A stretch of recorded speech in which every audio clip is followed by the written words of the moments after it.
nak buat pembangkit listrik tenaga surya, solar panel terbesar di dunia. Listrik itu akan dikirim melalui bawah laut, melalui Laut Jawa, terus ke Selat Singapura dan dikirim ke Singapura. Itulah kenapa subsidi kita yang katanya subsidi tapi harga dia mahal. Sebab dari Singapura semua tu hasilnya. Aku ni bercakap fakta. Dari dulu ni Indonesia ni tak memproduksi minyak. Dia cuma menghasilkan minyak mentah dia aja.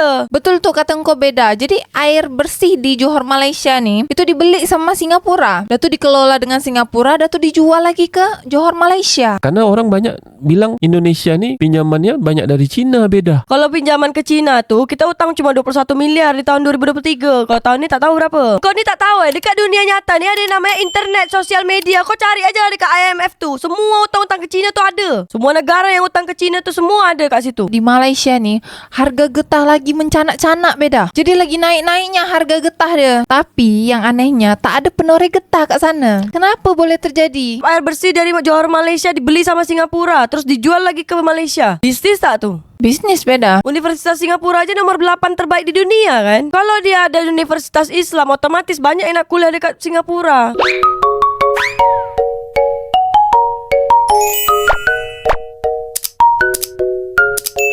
Kembali lagi di channel kita Bedah Yang Asli, podcast Batang Ubi. Dengan narasumber yang hadir pada hari ini adalah Cece, bukan Bedah Yang Asli. Asyik aku aja jadi narasumber. Kau tak ada narasumber lain ke? Aku nak undang narasumber lain ni, tak ada duit, Ce. Kalau dia nak kasih gratis tak apa, aku nak undang je. Aku rencana ni nak undang Perdana Menteri Singapura. Harga tiket feri dari Batam Singapura, Singapura Batam ni masih tinggi, Ce. Selamat datang kembali kepada Cik Puan berdua, bukan Bedah Yang Asli dan Bedah Yang Asli di dalam podcast Pucuk Ubi. Batang Ubi. Batang Ubi, bukan Pucuk Ubi. Batang Ubi lah. Aku ingatkan podcast Pucuk Ubi. Pucuk boleh dimakan aja, batang boleh tanam lagi. Jadi yang mana satu ni, yang asli yang tak asli? Dah jelas lah dia Cece orang Cina. Aku yang asli, Bedah Yang Asli. Oh, jadi awak ni yang Bedah Yang Asli. Ya, saya. Kalau yang ini? Ni Pucuk Ubi. Oh, itu Pucuk Ubi yang asli. Jadi tengok. Cik, nampak tak, Cik? Jadi di dalam episod ini, netizen di dunia nyata hendak bertanya kepada korang berdua, apa pandangan korang tentang negara Australia. Negara Australia ni, dia nak buat pembangkit listrik tenaga surya, solar panel terbesar di dunia. Jadi kau dulu atau aku dulu ni jawab ni? Belum habis lagi. Jadi setelah nanti negara Australia ni merealisasikan pembangkit listrik tenaga surya terbesar di dunia, listrik itu akan dikirim melalui bawah laut, melalui Laut Jawa, terus ke Selat Singapura dan dikirim ke Singapura. Macam mana pandangan korang berdua ni sebagai orang yang hidup di perbatasan Indonesia, Malaysia, Singapura? Dipersilakan. Kalau misalnya dengan bab-bab Singapura ni, kalau tak lain tak bukan pasti bisnes. Bisnes macam mana beda? Singapura ni, Cik, dia memang tak ada sumber daya alam. Sampai daun pisang, pucuk ubi pun dia import dari negara luar. Singapura impor daun pisang sama pucuk ubi dengan kau ke beda? Dulu ya, sekarang dah tak. Dulu atau aku pemasok dia. Dia tanam dekat bawah Gunung Bintan tu. Pucuk ubi ke pucuk pisang? Dua-dua ada. Pucuk pakis, pucuk paku, semua ada. Bisnes yang maksud kau tadi tu bisnes macam mana beda? Negara Singapura ni dari zaman dulu kan memang selalu hebat dalam bidang perdagangan ni. Ya kau tengoklah, Indonesia ni, minyak mentah Indonesia yang hasilkan dijual murah ke Singapura, Malaysia. Habis tu diolah dengan Singapura jadi Pertamax, Pertalite, dijual lagi ke Indonesia. Itulah kenapa subsidi kita yang katanya subsidi tapi harga dia mahal. Sebab dari Singapura semua tu hasilnya. Padahal kita yang produksi pertama. Kau ni bercakap macam ni, nanti netizen Indonesia dengar, tengok, kau akan dituduh orang Malaysia beda. Kerana kau tak membela Indonesia. Aku ni bercakap fakta. Dari dulu ni Indonesia ni tak memproduksi minyak. Dia cuma menghasilkan minyak mentah dia aja. Betul tu kata engkau beda. Jadi air bersih di Johor Malaysia ni itu dibeli sama Singapura. Dah tu dikelola dengan Singapura, dah tu dijual lagi ke Johor Malaysia. Kan betul kan kata aku? Tengoklah nanti Australia ni nak buat panel surya lah, diantar ke Singapura.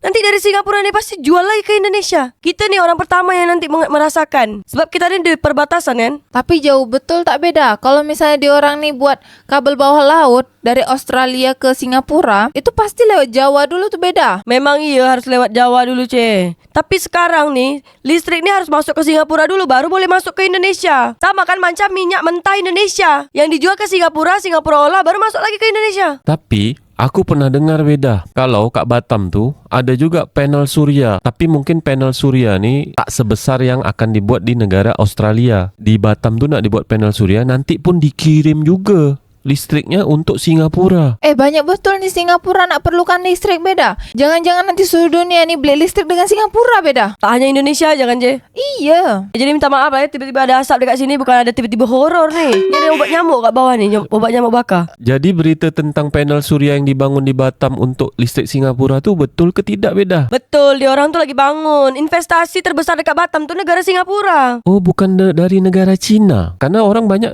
bilang Indonesia ni pinjamannya banyak dari Cina beda. Kalau pinjaman ke Cina tu, kita utang cuma 21 miliar di tahun 2023. Kalau tahun ni tak tahu berapa. Yang paling terbesar ngutang ke Cina tu Amerika. Jadi Amerika pun utang ke Cina beda. Iya, saking Cina tu walaupun negara miskin, tapi dia ni otaknya luar biasa. Dia hutangkan semua negara. Ewa, bukan main lagi kau beda. Habis ketika Amerika pinjam duit ke Cina, Indonesia pinjam duit ke Cina ni, dia bagi tahu kau ke apa? Macam mana kau boleh tahu banyak ni? Engkau ni tak tahu dekat dunia nyata ni ada yang namanya internet, sosial media. Kau cari aja lah dekat IMF tu. Semua hutang-hutang ke Cina tu ada. Semua negara yang hutang ke Cina tu semua ada kat situ. Negara-negara yang dah bangkrut, yang pinjam duit ke Cina pun ada juga beda. Semua ni harus transparan, ce. Hutang ke berapa banyak engkau ekspor, import, segala macam tu semua harus tercatat, ce. Engkau tahu tak berapa banyak iPhone yang terjual dekat dunia ni? Sampai data HP Nokia tu terjual berapa, tu ada semua datanya dekat internet. Amboi beda, bukan main lagi kau bercakap. Pandai, kau dapat data dari mana? Kau tak tahu kau tanya sama Bang Jamil Johor Malaysia yang kalau otak dia berjamul lah. Apa tadi aku nak cakap ni? Dia yang bagi tahu aku kalau dekat internet ni semua data ada. Internet ni ngeri, je. Apalagi jejak digital. Terus beda di Malaysia nih, harga getah lagi mencanak-canak beda. Jadi lagi naik-naiknya harga getah dia. Tapi yang anehnya tak ada penoreh getah kat sana. Kenapa boleh terjadi? Ngapa pula? Dekat Malaysia tak ada penoreh getah. Imporlah tenaga kerja dari Indonesia atau dari Bangladesh. Tu kau dah terjawab kan? Jadi sebenarnya ni, ce, yang aku pernah sebut dekat podcast aku sebelumnya tentang perusahaan sawit terbesar yang ada di Kepong. Indonesia kan pemasok terbesar atau produksi terbesar di dunia nih tentang sawit. Tapi pemilik terbesarnya perusahaannya dari mana-mana aja. Kok aku udah sebutkan, dari Malaysia, Singapura. Malaysia tuh selain perusahaan sawit, dia pun ada perusahaan karet. Dan juga pemasoknya juga gak dari Malaysia, dari banyak negara. Yang aku tanya nih beda, harga getah nih lagi naik-naiknya beda. Tapi kenapa tak ada penoreh getah? Betul-betul tak ada tuh penoreh getah dekat Malaysia. Bukan tak ada beda, tapi sedikit. Sedangkan harga getah kat Malaysia nih lagi naik-naiknya. Sampai 1 kilo tuh RM4.50 beda harga dia. Aku rasa kalau misalnya dekat Malaysia ni penoreh getahnya tuh warga-warga emas, bukan anak-anak muda. Itu pendapat aku sih. Coba korang komen dekat bawah macam mana betulnya. Aku nak tanya lagi sama korang berdua. Apa pandangan korang ketika Perdana Menteri Singapura dia nak membuka Universitas Islam pertama di Singapura supaya mendapatkan calon pemimpin masa depan? Kau tahu aku dulu nih jawab beda. Engkau lah jawab. Kalau menurut pandangan aku sebagai orang yang selalu menyapu-nyapu kat Singapura, bagus kalau Singapura nih bangun Universitas Islam pertama di Singapura. Sebab Universitas kat Singapura nih terbaik nomor 8 di dunia beda. Universitas Indonesia nih jauh di bawah Singapura. Jadi kalau Singapura nih bangun Universitas Islam di Singapura, itu peluangnya lebih besar lagi tuh. Cara kau bercakap ni pun dah macam orang Singapura, ce. Cuan. Tadi si Samdul ni kan tanya kan, tenaga listrik yang nak dibuat dekat Australia terus masuk ke Singapura ni, yang terbesar di dunia, dari Australia dikirim ke Singapura. Terus dari Singapura dijual nanti ke Indonesia. Bisnis tak tu? Tadi kau cakap air bersih dari Johor Malaysia dibeli sama Singapura, terus dijual lagi ke Malaysia. Bisnis tak tu? Bisnis beda. Terus Indonesia ni minyak mentahnya dijual ke Singapura, dibalikkan lagi dijual lagi ke Indonesia. Bisnis tak tu? Bisnis. Tadi apa Samdul tu cakap? Samdul ni bertanya, Singapura ni nak bangun Universitas Islam pertama. Jadi macam mana pandangan kau? Kan tadi kau dah cakap peluang dia ni sangat bagus, daya tarik dia bagus. Universitas Singapura aja nomor 8 terbaik di dunia kan. Kalau dia ada Universitas Islam, otomatis banyak yang nak kuliah dekat Singapura. Bisnis tak tu? Ewa, bukan main lagi Cik Bedah kita di hari ini. Memberikan pikiran bernasnya. Sebenarnya masih banyak lagi pertanyaan-pertanyaan untuk Cik Bedah yang asli dan bukan Bedah yang asli. Tapi kita sambung ke episode selanjutnya, karena aku rasa dah panjang lah ni. Tapi aku pelik beda. Samdol ni bertanya sana, bertanya sini, bertanya Singapura, Indonesia, Malaysia. Tapi kenapa dia tak bertanya? Dia ni dah tahu belum beda? Tahu apa? Iya, Samdol ni dah tahu tak? Tahu apa? Ia tahu kalau Petronas Malaysia ni tak pernah belajar dengan Pertamina Indonesia. Kau nak asyik itu je terus, Cik. Kau tanyalah langsung dengan Samdul tu. Kau tahu tak?